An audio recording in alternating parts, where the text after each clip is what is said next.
advice though. Yeah. Never get advice from the vitamin companies. No. Should I get the on it?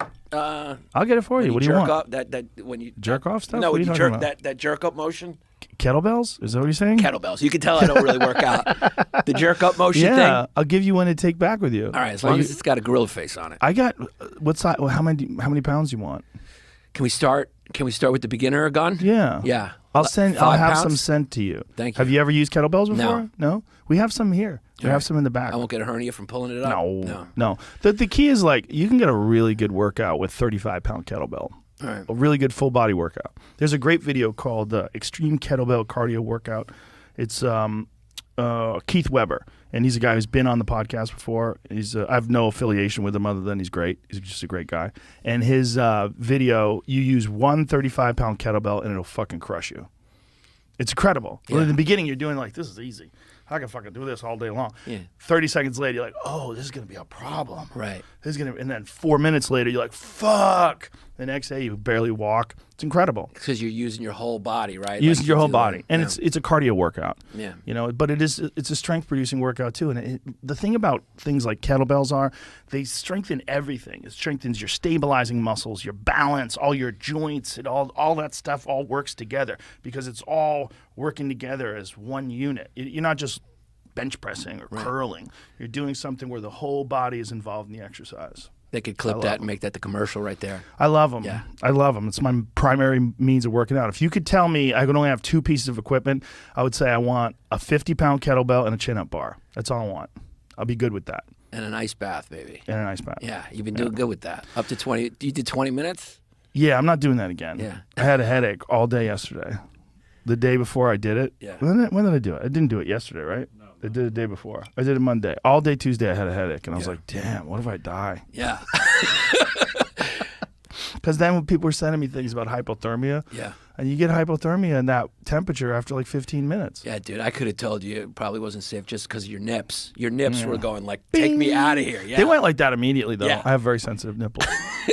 They're very excitable. Yeah. But, yeah, I don't know. I just wanted to see how far. Your nipples look like those rock climbing things. When you're in wrestling class. You just pull up on them. Yeah, they were cold. Yeah, it's fucking cold. It's a ridiculous thing. I just wanted to see how far I could push it. 20 minutes is impressive. It's stupid. Yeah. It's stupid. Yeah. It's not wise. Well, yeah. I mean, you do that, though. I was thinking of going longer. I was going to go to 25. Wow. But I was going to go stop. Yeah. Just stop. Just stay safe. Stay alive. I remember last time when I did that show with you at the Vulcan down here, and you just climbed up the side of the building. Oh, remember you saw the ladder and you're like, this ladder's dangerous to have. Someone could just climb right up here. And then you're like, let me check it out. You just jumped up and climbed it. I was like, that's not safe. Nope. No, that wasn't safe. Yeah, but I would be fine. I would have been fine. There was a truck there. I would have fallen on the truck. Nice, yeah. All right. Well, I'm glad you had it thought out. It through. Yeah, you thought it through. Yeah, I don't think there was a mattress on the truck, though. Yeah. It's not that far. Yeah, but you did. You climbed up the building in like seconds. Like it was like you were doing like a obstacle. It almost felt like I was on American Ninja Warrior or something. Well, it wasn't that hard. It's just a ladder. It's very difficult, I think, to jump up and do that. Yeah. I don't think me or Jamie could have done that. I can't do Jamie one pull-up. Jamie No, could I do it. don't think so. Dude, he scaled it. Like he scaled. He was doing parkour. It looked like parkour. We watched a lot of parkour on this show. That was definitely not parkour. That was like a 53-year-old guy who could do some chin-ups. I guess so, yeah. It was still pretty impressive and dangerous. Yeah, it's definitely dangerous a little bit, but you gotta have a little danger in your life.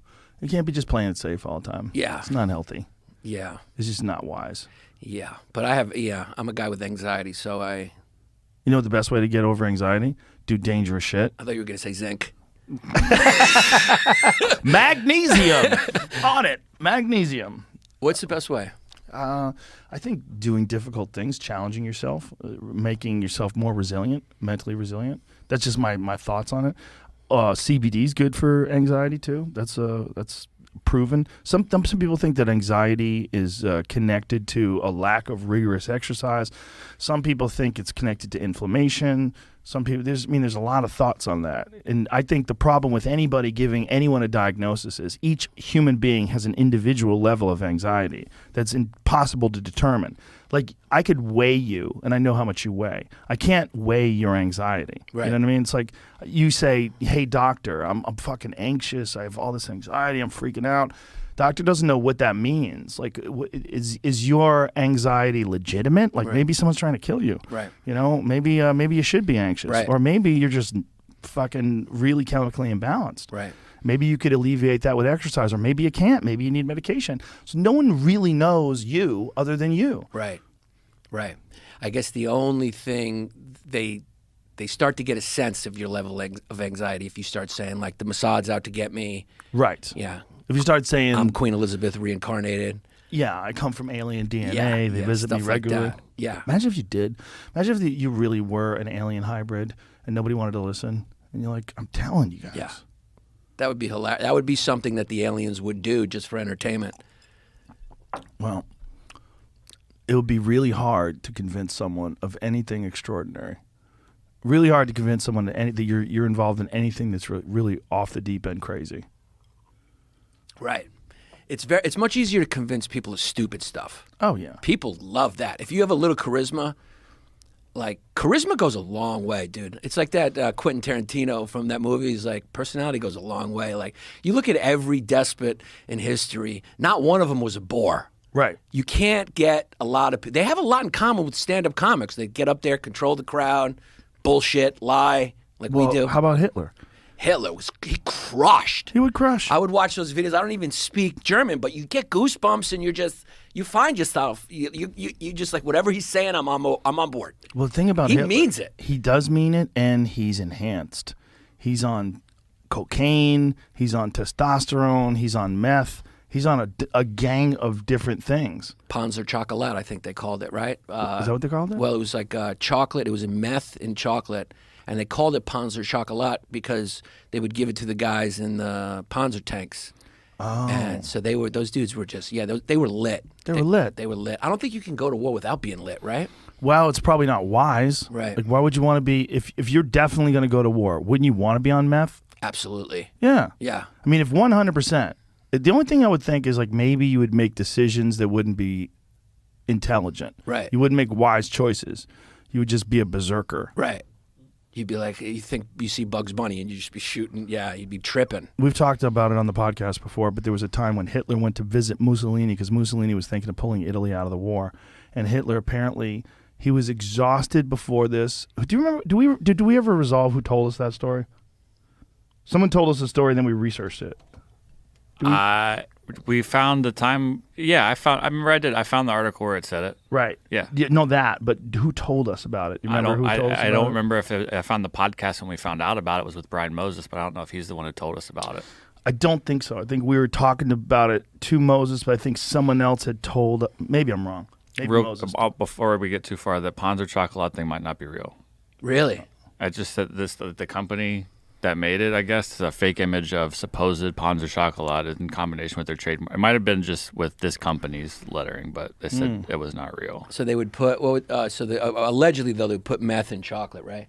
Yeah, there was something else I just found that had a different name, but then I found what you said. Yeah. So it might just be what you were saying, that word might not be real, but they did put some drug in chocolate. Panzer Chocolat. Yeah, it says, however, this Panzer Chocolat never existed. Zotter distances itself with all clarity from this brand and reputation-damaging misrepresentation, which establishes a non-existing connection between our company, founded in 1999, that's different. and the Nazi regime. This is like, I guess, a company that's saying, like, hey... I know, that's what I was trying to say. But the actual chocolate drug probably did exist, but the thing with... They didn't call it Panzer Chocolat. Just too... Oh, yeah, it's the company Zotter. See Yeah, saying, that's what I was saying. Yeah, They were saying Zotter has been refuting it because they're the company that started in 1999. But a lot of fucking companies started during Nazi Germany, right? BMW. Audi. Did you ever see Hitler's race car? Hitler had an Audi race car. Pretty fucking dope. Really? Looked like a cigar. Yeah. Like an old school, like a cigar with like wheels poking out the side. Right. You ever see it? I don't think I have. I think it either went for auction or something happened a few years back. where it's a pretty dope looking car. You got to think like for 1940, like if you saw that thing in 1940, it would be the shit. Right. You know? Well, you'd think the Fuhrer would have he'd have the top model. Be weird if he rolled around a That's Volkswagen. the same car with a Mercedes logo and an Audi logo. Oh yeah. Unless someone's photoshopping stuff. I mean, that is a Litmobile right there. So it says 12 million, but has an Audi logo. Yeah. Wow, look how pretty it is. Germans can make cars, man. Oh fuck yeah, they can. Look at that thing. That's so pretty. It is. And that's from what year is that? Hitler's racing car. So is there a good side profile of it, Jamie? So there's one. Wow, look at that thing. Yeah. Rare Nazi era race car on display. Look how fucking pretty that is. That is nice. If you're driving down the 405 with that bad boy, Yeah. look at that right there. Wow. The most expensive car ever. Hitler's Auto Union on the auction block. And that's got the Audi logo on it. So that was his. Was that his particular? Like, if you sniff the seat, you're sniffing where his ass was. That's very different. That's a little looking. different, yeah. Yeah. No, I don't think so. I think he just sponsored, he sponsored race cars. They sponsored athletes for the Olympics. They sponsored all that shit. You ever see that photo of him in the stands at the Olympics? Oh, when yeah. He's like on Tripping meth? balls. There's Yeah. video of it. Yeah. Tripping He balls. looks like an Orthodox Jew at the Wailing just Wall. tweaking. Yeah. Tweaking hard. That girl, that amazing gymnast who everybody's shitting on. Simone Biles. Yeah, because she just bailed on the Olympics. She's like, I can't take it anymore. I was just reading that she regularly takes ADHD medication. And they said that she can no longer take it because in Japan, you can't take this stuff. She takes Ritalin. Find out if this is true. Because if that is the case, they said that during the last Olympics, I guess 2016, she took this stuff and she won a bunch of gold medals. Yeah. And now, because she's regularly on this. Right. This is her medication. And so they're saying she can't because Japan. It's illegal to take whether it's Adderall or Ritalin. I think it's illegal to take those in Japan. This is what I was reading weird today. How cultures have their different. Yeah. I mean, you could like buy panties in a vending machine, but you can't take Ritalin. Well, I think they're very sensitive to amphetamines because amphetamines and methamphetamines were the reason why the kamikazes were willing to fucking fly their planes right into boats. Like, fucking gritting their teeth the whole way. Yeah. Boom. That's why Lexus probably does so well, because if like you mess up at the factory, you have to like walk off a plank because of honor. They're into honor. Really? Well, I don't know if that's true, but it is. They don't fuck. I've had three I would be Lexuses in my surprised. life. They never break. They're so good. They're so good. I had They're the best yeah. cars. So this is from the Okay. last Olympics.